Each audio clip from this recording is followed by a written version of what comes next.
We've spoken about mutability, we've been trying it on. I'd like to start the transition between mutability and malignancy, how the connection happens. Yes, I suppose that is page 2. Speaking about the cooling school. During the proliferation of schools era, there were many different things going on, the Tonify the Earth School, the Purging School, the Cooling School. For looking at cancer, I have found 2 of those schools most interesting. One, the Purging School, we'll mention that in a little bit, and the other, the Cooling School, which my nickname for the Cooling School is the Breaking Point School.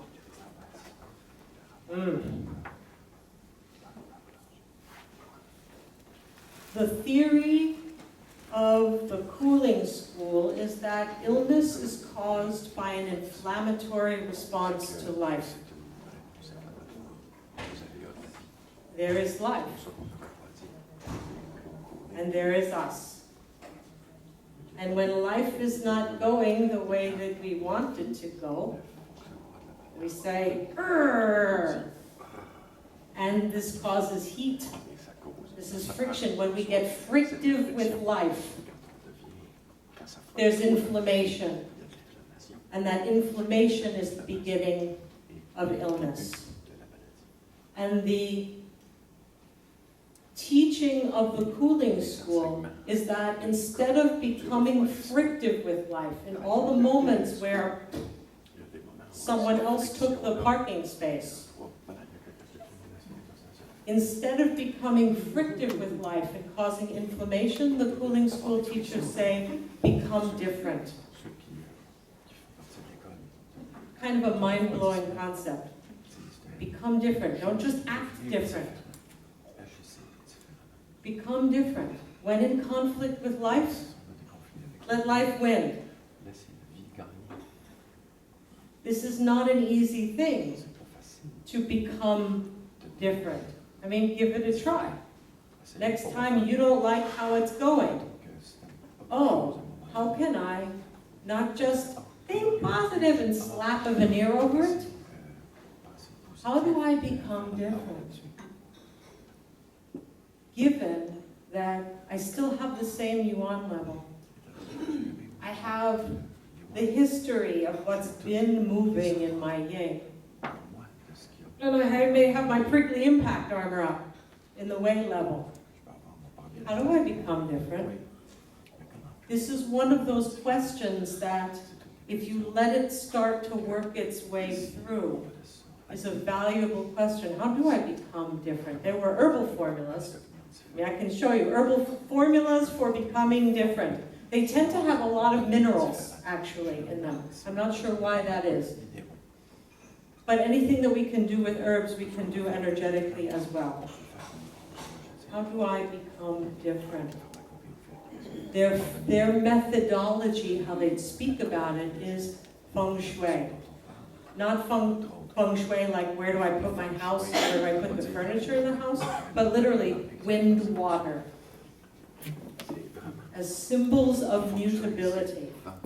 The mutability of the wind, the mutability of water. How do we cultivate in ourselves the mutability of wind and water so as to be able to change, to adapt, while remaining true to ourselves?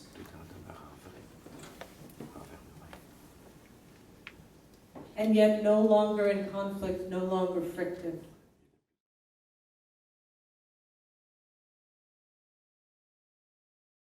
Water becomes different through yielding. Instead of saying, I will, and becoming a kind of Darth Vader, you know, will yield to my will. I will make you have dinner by 6, homework finished by 7:30, bath at 8, bed at 9. I call that Darth Mother. That probably doesn't translate. classified the same way. So we can, pathological water is willful. Healthy water is willing.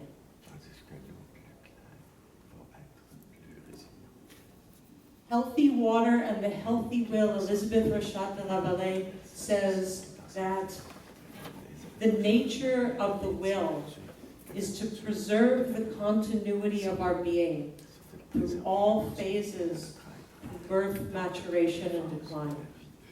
In other words, the purpose of the will, or for instance, the will of a strawberry plant is to be a strawberry plant through every single phase and vicissitude of strawberry planthood, from its very first sprouting of seed, all the way through its blossoming time, its fruiting time, and its decay and death. I mean, I know it's a perennial, but it will die eventually. Through all of this, it goes through profound changes. I mean, the adolescence of the strawberry plant as it's struggling to establish itself, it's blossoming, the fruiting. There's very different things that we do at different times in our lives. And yet there's something moving inside of us, the will, that keeps us true to our purpose. And our purpose is to manifest our destiny. And our destiny is to be what we are, with maximal mutability, unlike a blade of grass, so that we are able to, under any circumstances, respond as we would respond. And that will be many, many, many, many, many, many, many different responses. She says, many people think that they have a strong will, but it is not a strong will. How does she say? It is an idea, a strong idea that they have. To have a strong idea, I will go to art school, or I will be a lawyer. And to keep on doing this, even at the point where it is not authentic to our being, where something inside of us is saying, you know, I don't want to be a lawyer. No, I don't want to be involved in this organization. I don't want to be an accountant. I don't want to be living in Texas. But if I have said that I will do it, and then I don't do it, does that mean that I have a weak will? A lot of people will put this on themselves and feel like, I must do what I set out to do. That's what it means to be strong. According to Elizabeth, strong idea, which she says becomes the blockage at the level of the diaphragm.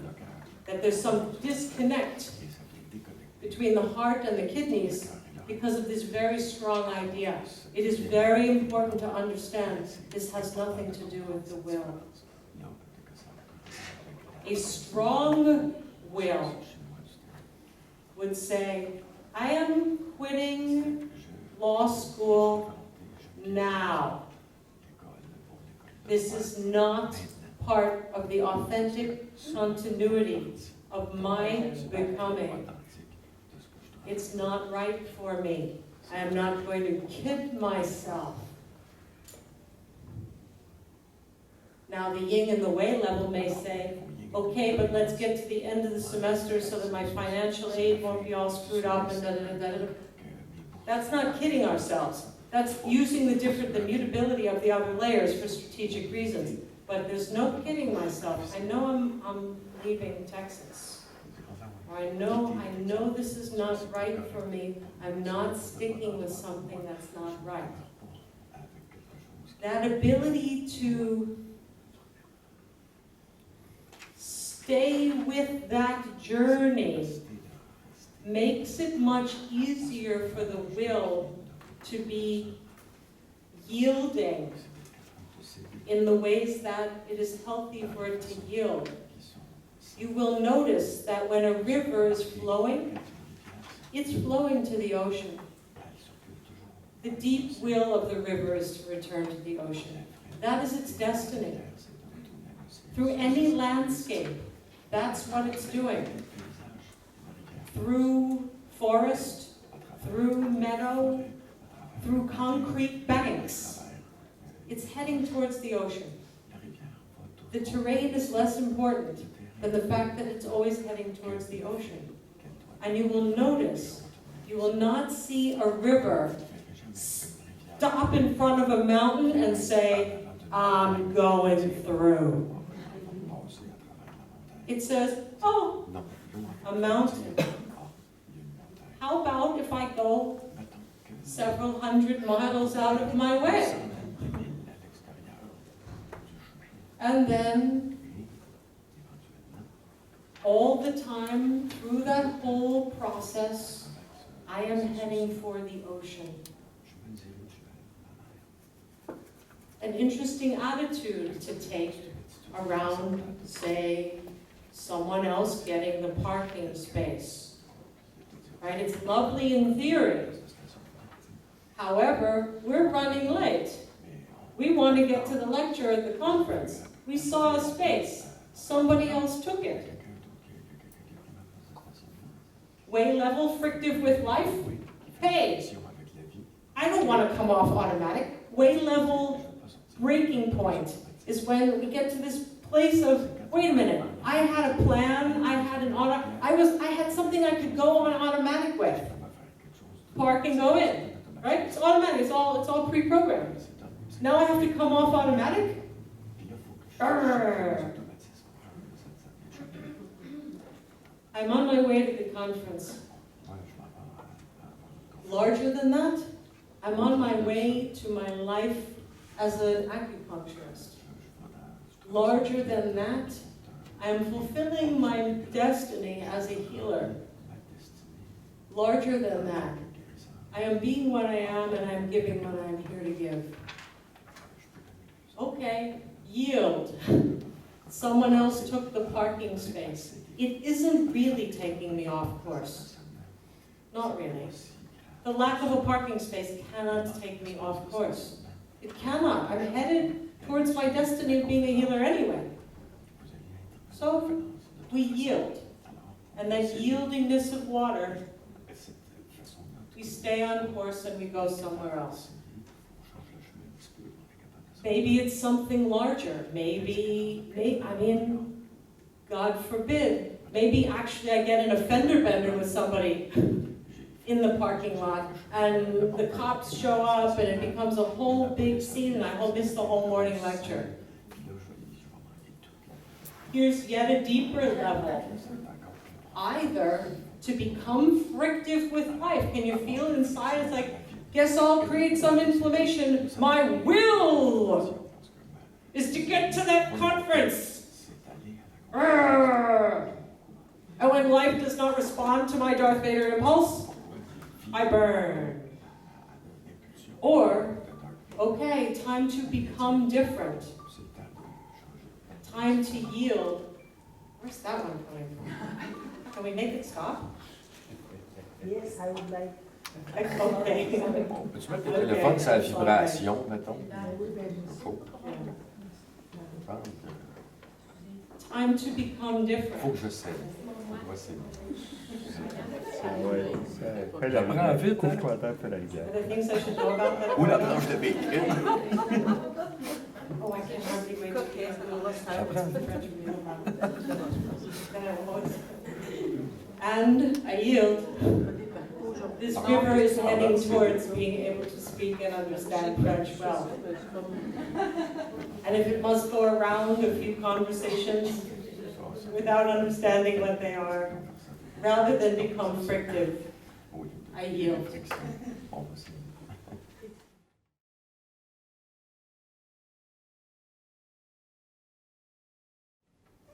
So this is the way of water in the feng shui school, in the cooling school. And then there's the wood, the aspect of wood, which has to do with growth. Feel inside of yourself. Well, I'll let you write whatever you're writing for a moment. Feel inside of yourself. Have you grown in the last year? I don't mean physically gaining weight. I mean you, your being. Check. Have you grown on purpose or were you backed into it?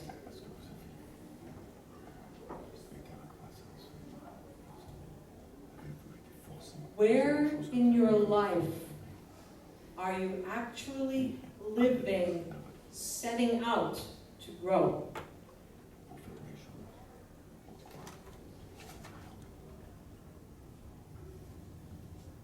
Where in your life, and this is not a bad thing, this is a useful thing, are you willing to grow? Okay, I hadn't planned on growing in that particular area, but okay, I'll grow in that area. And feeling inside of yourself also, where have you said, it should change? Not me. Not willing to grow. This would be a place where the cooling school would say, some difficulty in the wood element, because to the cooling school, all of life is opportunity for growth, and to turn that down is an entryway to inflammation and possibly other pathologies as well. In the situations where we're saying, heck no, I'm not growing, situation is not acceptable and it has got to change, but not me. It's okay for both to change. It's okay for me to grow in the process of making a different offering that could allow something to go differently. I mean, there are things that I spend a lot of time in life helping not to exist, like helping certain aspects of healthcare not to have to exist. We can work very hard to help poverty not need to exist. And that's part of a growing process and part of a gift. Where inside of us have we said, this will figure big as we get into malignant growth? Where is the healthy growth and where is the refusal of it that creates friction with life? Wood is the only one of the 5 elements that is alive. This is very important. Fire is not alive. If you put the fire out, it is not murder. I'm sorry. Water supports life, but you take a glass of water. Is your glass of water alive? You never say, waiter, this glass of water is dead. Get me a different glass of water.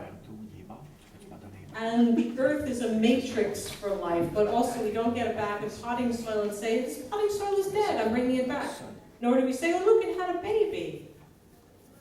Right? Metal, rocks are not considered by the Chinese to be alive. I know that there are traditions which do consider rocks to be alive. There are First Nation people who consider there to be rocks that are alive. That's fine. What they mean by it is something slightly different. What I want to make sure you understand is that when the Chinese speak of aliveness, they do not want you to imitate a rock. Makes sense there? Yeah. They want you to be like a plant. And the hallmark of a plant is that it is always growing. And it grows always in one direction. You know what direction plants grow in? Towards the sun, absolutely. Always. Which is why it's not just up. It could be around something.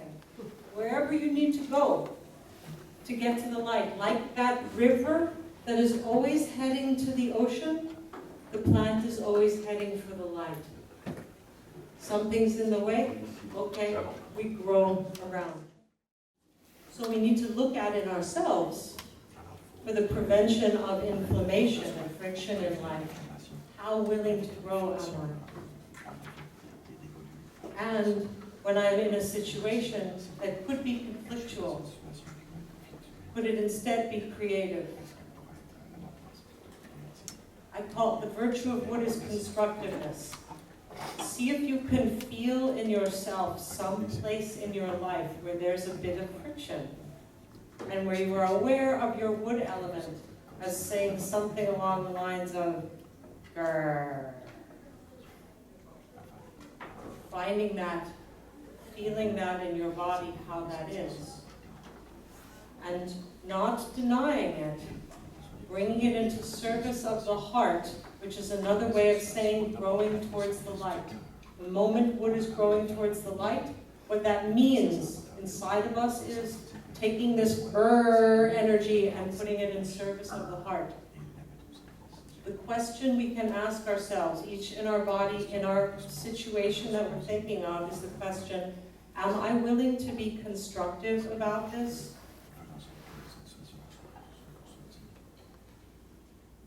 Am I willing to grow towards the light? Am I willing to use this opportunity to do what wood does, which is move between water and fire, between potential and manifestation? What hidden abilities are there in me that all right, I needed to be backed into a corner to find them.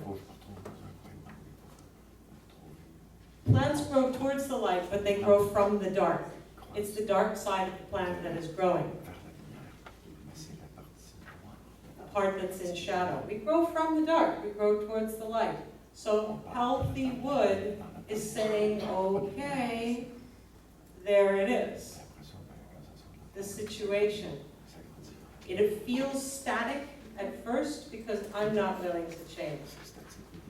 When I'm willing to say, what else in my potential could be brought out? How can I develop? How can I grow in response to this?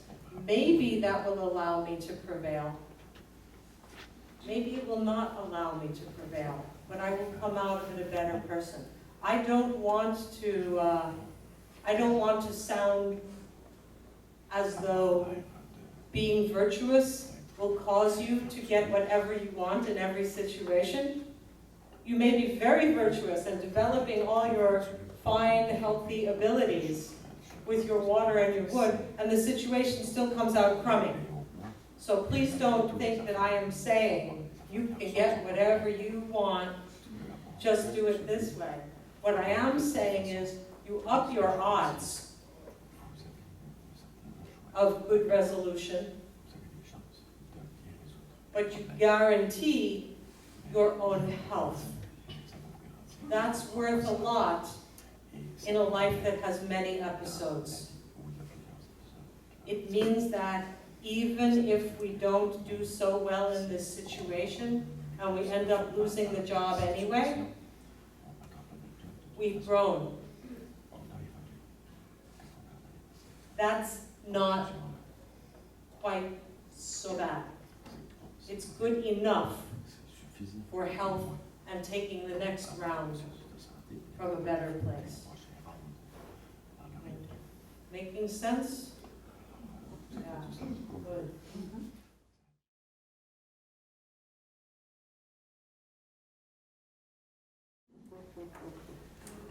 So we have this opportunity, we have situations, we meet situations in life where we could become frictive, we could become inflammatory, or we could be wind, water, yield and grow.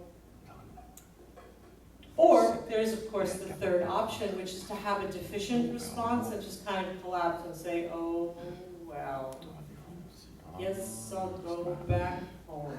But deficient responses are much less dangerous. People with deficiency patterns live longer than people with excess patterns. So I'm not recommending it necessarily. The more excess patterns, there's a little more flash and bang to it. It's either going to be big virtue or big trouble. So we are not going to go the path right now of discussing what happens to deficiency syndromes. They don't lead to inflammatory response. They don't lead to that build-up of heat. And it's in that build-up of heat that something interesting can happen. And I call it breaking point. I'm wanting to figure out the best fit and take you into this. And probably the best way to take you into it is to feel for a moment when in you there is anger and will. You face a very difficult situation. Frankly, it is unfair. And you're going to lose. You're going to lose. Unless you do something. I'm going to use a word and then I have to define it. Unforgivable. At breaking point, when we've taken as much as we can take, and the friction has built up, and there's this feeling in here of, I will not yield, and I can't figure out how to grow, to make this work out, a thing that goes, ah, that comes from both will to power and water, I will dominate.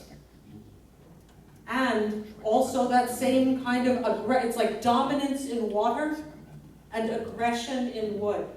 I will step on and I will push. I will go over the proper line because you should not do that. I should not have been fired. It's not fair. You may be absolutely right. It's not about right or wrong. You may be correct. It wasn't fair. But what happens on the inside at that point, at breaking point, is when we go from inflammation, which is not great, but it's not bad. It's a kind of excess of passion, but we can work with that passion. But we've gone beyond passion and inflammation into do. Into creating toxin, internally and externally. I want you to feel and know this well in yourselves. I want you, in part because you will be an obnoxious practitioner if you think it goes on in your clients but not in you. And you point it out in your clients as though it never happens to you. And so that you actually have the resources to work with work with toxin, you need to learn to work with it in yourself and be unafraid to notice it. Later on, when we discuss latency, one of the things that I'm going to strongly recommend that when you when you create toxin, don't throw it into latency. Don't go into denial about it. Don't say, oh, no, I don't feel that way, and shove it down somewhere. Best. Well, the thing about toxin, there's 3 approaches to it. One is to purge it. The other is put it in safekeeping. The third is not to create it in the first place. That's the cooling school method. If you can avoid creating toxin in the first place, that's very good. If you can't help but create it, know it. Don't shove it into latency. Don't hide it. Don't be building up a store of poison that you're too nice to know about. Purge it. Go, stomp around. Do whatever you can. Like back in acupuncture school, I swear I used to go out in the parking lot and do the psychic equivalent of puking in the parking lot. I was like,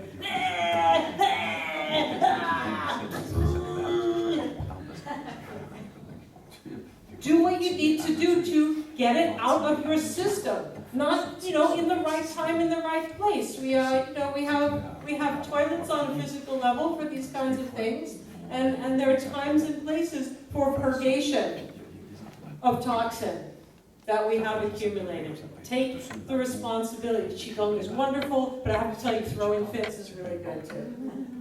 It's very. You can even make it a kind of. You can get all noble looking about it if you'd like, but get it out of your system, rather than put it in a nuclear waste container, burying it somewhere where it will erupt at some point. So please, in our exploration of do and our creation of do, I want to invite you to get to know it really well. Yeah, I get toxic, that's right. Or, and not be afraid in yourself of that part of you. While we are on the road to enlightenment, but haven't gotten there yet, we can at least be healthy. We need to understand it. It's fine to be going for enlightenment, but it is illness-producing to expect ourselves to already be there when we're not. It's just inaccurate, and it causes administrative problems for our being. So, feeling for in yourself, noticing, are there areas in my life where I am producing toxin, do, these days? Are there certain people in the presence of whom, or even in the presence of thinking of them, I start producing toxin in my body? It's an extraordinary phenomenon. It doesn't harm them. It's important to start looking at it. Oh, where am I poisoning myself while hoping you will die? What am I doing? Where's the inflammation under it? And where's the sense of, any time we're producing toxin like that, it's because on some level we hit a breaking point. We had as much as we could take, and then it went even further. When we hit breaking point, we have the opportunity to kill, to be harmful, to create toxin.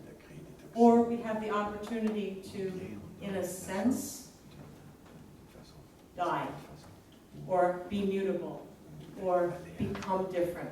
I don't mean really die. I mean, okay, how am I going to grow and yield in the presence of the existence? I mean, there are people whose existence I really have to grow and yield. I mean, Henry Kissinger is not even alive anymore. And I'm still having a relationship with him. That's very hard on my body unless I use it as a point of meditation, a point of saying, Henry Kissinger existed. Everything he did, he did. I'm continuing to the ocean anyway. I'm neither trying to dominate him and say, you should not exist, nor am I allowing my journey to be stopped. And how do I grow to encompass this, to become someone who lives in the world of somebody who has done much wrong? Is there an ongoing issue here with the... Oh, Henry Kissinger. Henry Kissinger's a long story. Just fill in the blanks for anybody you think is awful. Adolf Hitler. I consider them comparable. Yeah.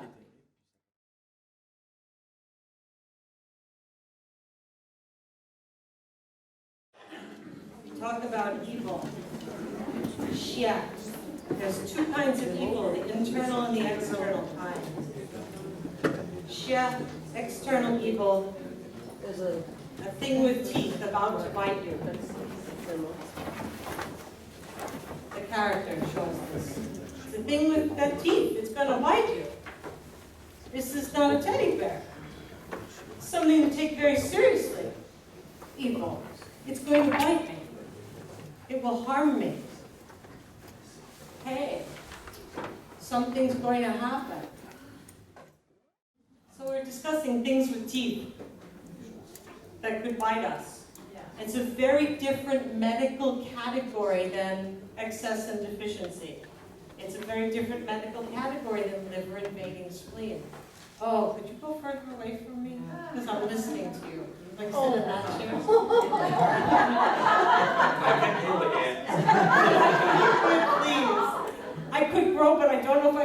that fast. It was like get interested. It's like, oh, that's how you say that in French.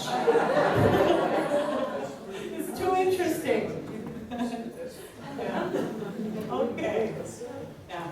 The thing about any pattern, any illness pattern that involves evil, is that evil has its own trajectory, its own agenda.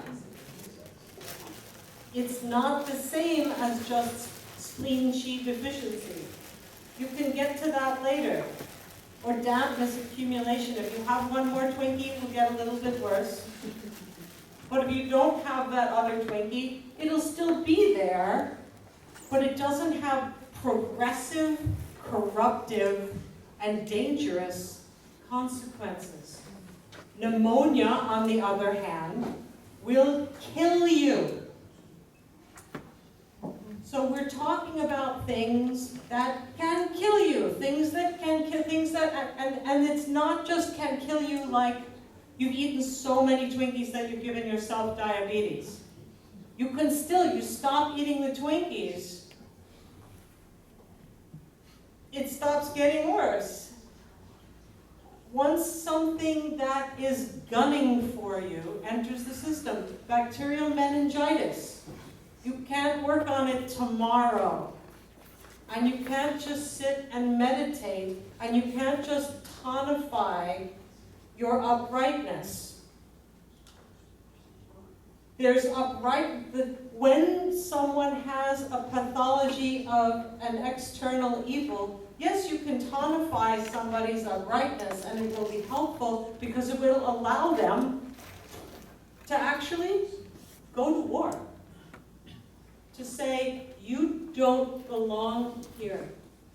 You are not part of my organism. You are not part of my integrity. Out. And to be strong about that and say, we can't have it, when we have something that is in the category of xie, of the thing that will bite you, it's the bacterial meningitis or me.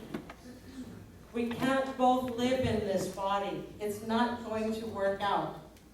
It could be a cold or a flu virus, but whatever it is, it's something that has a trajectory that is not just helping me wander off course from my authenticity, which is the other patterns of disharmony. Liver invading spleen, liver yang rising, heart yang deficiency. They're friendly compared to something that has an independent momentum that has to be dealt with, or else. So we need to know that there are such things, and then what we need to know is, what do we do with them? Now, one of the most important things to understand in terms of looking at what do we do with xie, with evil, is to understand that it's only evil because it's a threat to us. There's two halves of that equation. External wind cold is not evil per se. The wind is fine.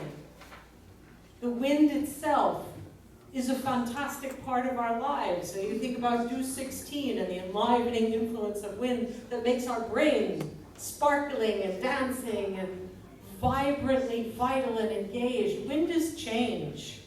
Wind is rapid change. Okay, something comes along and messes up your hair. It's a challenge. The wind is fine blowing around out there. It's not fine if it comes in. It only becomes in the category of evil when it's in a place that it shouldn't be. So, when something is threatening to me, one option is I could change so that it is no longer a threat. Before the wind has entered, I could take herbal formulas or do qigong or whatever I do so that I do have strong enough qi that I'm totally unthreatened by the wind. What are you talking about, evil? It's a nice blustery day. Think I'll fly a kite. That sounds rather nice. And so in any situation where we are saying it's bad, it's a worthwhile thing to take on, looking at what we feel threatened by and saying, is there a way that I could change so that this is not a threat?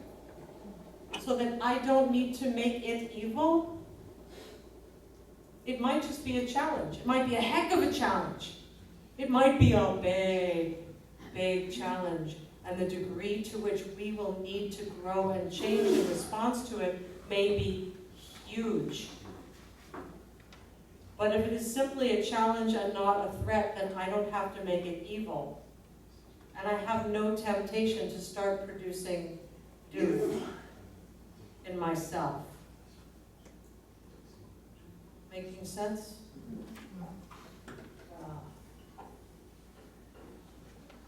I will mention, I wrote here on the page, it is also to make a distinction between evil, pain in the ass, and I just don't like it. Is your neighbor evil, or is your neighbor a pain in the ass? It's so important, biologically, in us.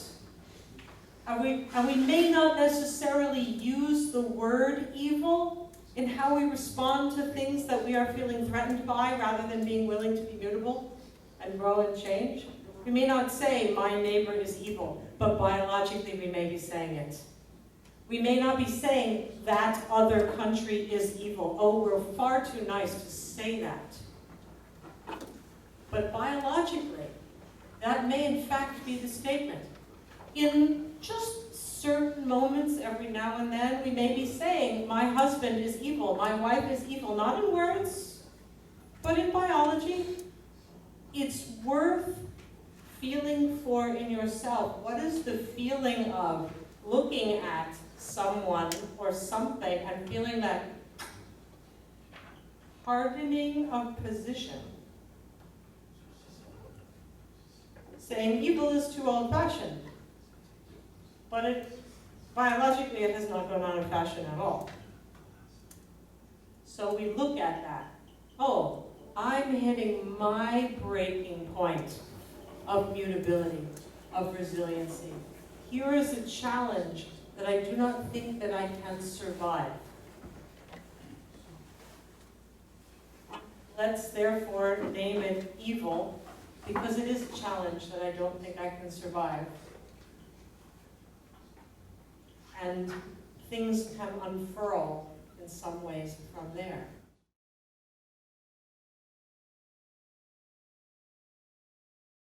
I don't want to get overly moral about this. I want to stay very ecologically based.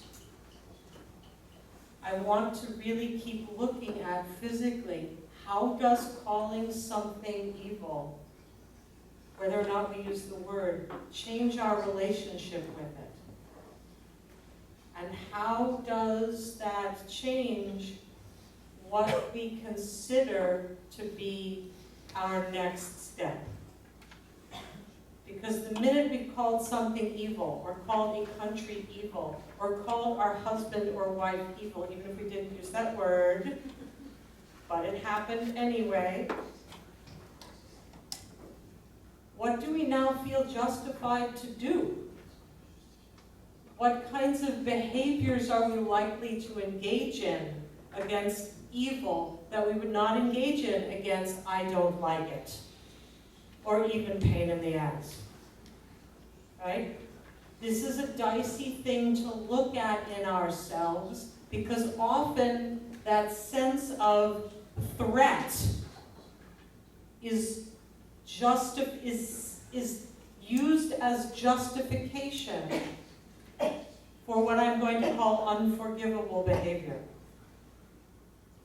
The things we will do even with our husband or wife in the middle of an argument, when suddenly what it feels like is coming to us is a way-level death threat.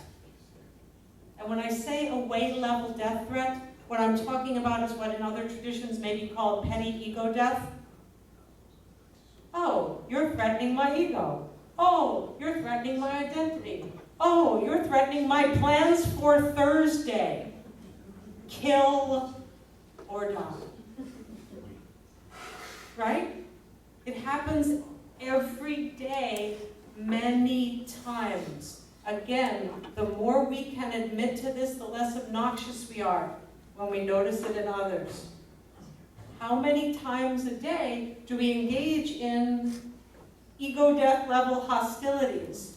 Because we're not going to yield, and we're not going to grow, and you're threatening my idea, my identity, my sense of who I am, my plan, my habit, my wish to remain unconscious and not have to deal with this. I can't tell you how many times it's something really to get used to in ourselves. We have this kind of snarl just because somebody made it so that we couldn't stay on automatic for the afternoon and needed to consider something that we didn't know we needed to consider. And we are threatened, therefore. It's way level breaking point. Hey, I don't feel able to grow or change or adapt or yield to this. I don't have the resources. You're a threat. I'll create do. I had a strange interaction with my father and my son. And my son was much younger. He must have been around 6 or 7 years old. And we had taught them that there was no such thing as bad guys. Because books and movies, and especially stuff with boys, it's always good guys and bad guys, which is a training for future attitudes that we did not want to encourage. And so we taught them, there's no such thing as bad guys. There's people who want other things than we do. And sometimes that does become a conflict, because we want different things, but they're not bad guys. And apparently, my son was playing with his grandfather, and in a mock skirmish, my son explained to my father that there's no such thing as bad guys.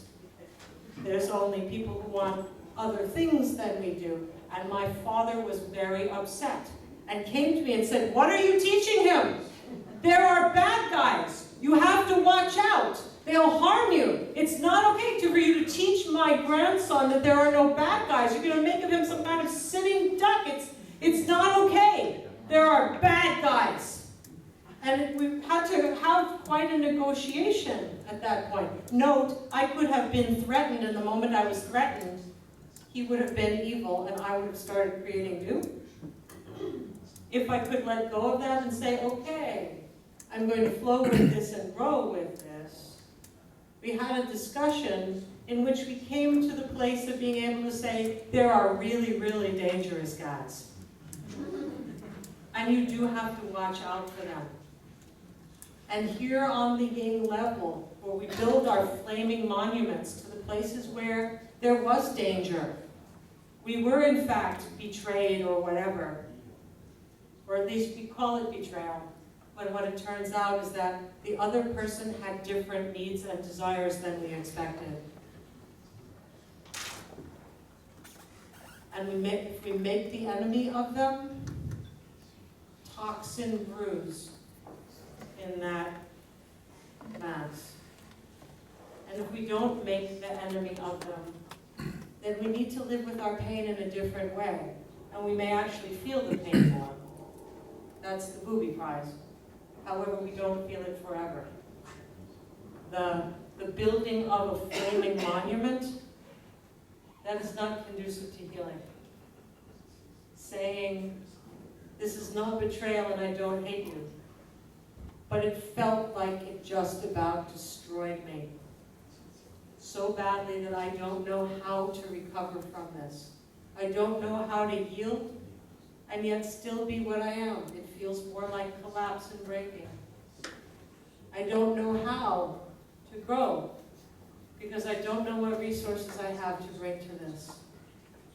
But keeping that within the biology of heart-kidney axis, original nature and heart coming in, it hurts more. But an organic process happens that allows healing. Thank goodness. I mean, as healers, we often forget that healing happens automatically. Like if you cut your leg, you don't have to do anything. You just have to prevent it from not healing, and it'll heal. And it's the same thing with what we call trauma. It takes a lot of energy to hold something in an unhealing state. Because of that lack of hope, because of that loss of heart, because of that desire to feel strong. I mean, it feels, I hope I'm not being shocking, I hope you know this in yourselves so that you're aware of it. It feels great to hate. It's wonderful. It makes you feel strong. You miss the elevator or something like that, you can curse the elevator. And there's a good feeling. There's a kind of temporary lift that comes from inflammation, toxic inflammation, into the water element, into the wood element. A kind of false sense of power, of kidney fire, as I curse the elevator, to pretend that I'm not powerless over the elevator. And direct aggression or even malevolence towards the elevator to make sure I bring some more heat, more liver fire, feels good. Just so in our yin level, in our blood, where we've added inflammation and then gone beyond that into toxin. So we need to look at this and get familiar with where we turn things into evil and where instead we could acknowledge our own breaking point.